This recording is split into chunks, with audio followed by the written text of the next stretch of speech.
ఏ తల్లైనా కొడుకుల పెళ్లి చెడగొట్టాలనుకుంటుందా? అలా అనుకుంటే నా కొడుకు పార్థుని పెళ్లి చేసుకోద్దురని ఒక్క మాట చెప్తే వాడు చేసుకోడు.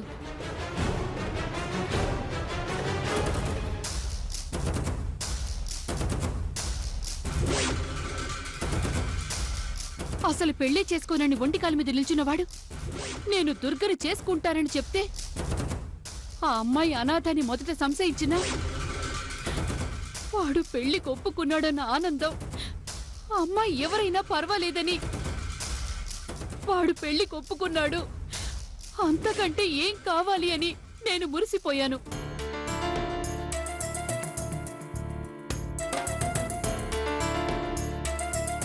అలాంటిది వాడి పెళ్లి ఆపేయాలనుకుంటానా? అలా ఆపేయాలనుకునేదాన్ని నువ్వు చెప్పినట్టు నీచమైన ఆలోచనలతో ఉండుంటే మీనాక్షిని కూడా దాచిపెట్టి ఉండాలిగా.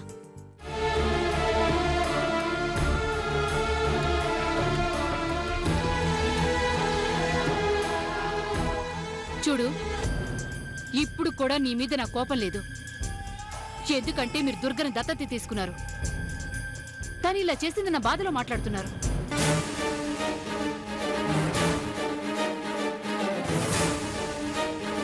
కానీ మాకెంత బాధ ఉందో మీకేం తెలుసు? ఇద్దరి కొడుకుల పెళ్లిళ్ళు ఒకే వేదిక మీద చేస్తున్నామని సంబరపడిపోయాను. నా పెద్ద కొడుకు పెళ్లికి ఒప్పుకున్నాడు, ఇక నా ప్రాణాలు పోయినా పర్లేదనుకున్నాను. కానీ అనుకున్నంతసేపు కూడా ఆనందం లేకుండా పోయింది.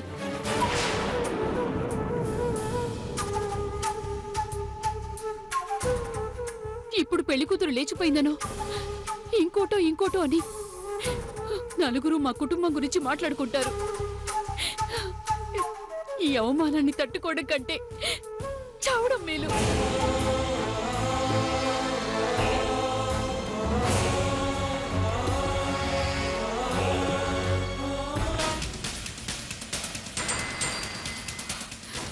నా ఊపిరి ఇంకా ఎందుకు ఆగిపోలేదా అని బాధగా ఉంది.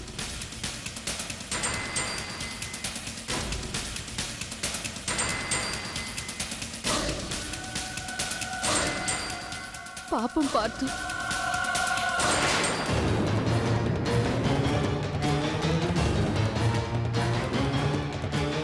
వాడి జీవితంలో అన్ని నష్టాలే.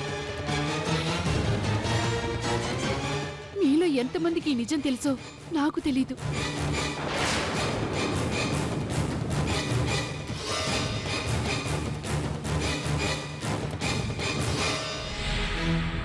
వీడు నా పేగు తెంచుకు పుట్టకపోయినా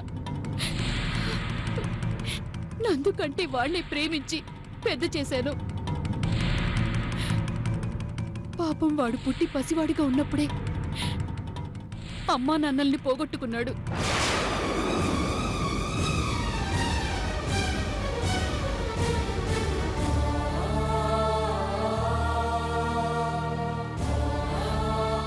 చదువుకునే వయసులో చదువుల పేరుతో మాకు దూరంగా ఎక్కడో హాస్టల్లో ఉండి చదువుకొని మా ప్రేమకి దూరంగా పెరిగాడు.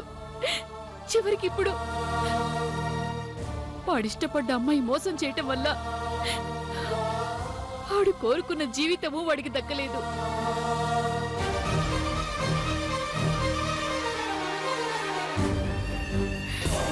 ఇలా అన్ని దశల్లో వాడన్నీ పోగొట్టుకుంటుంటే నేను చూస్తూ బ్రతకలేను.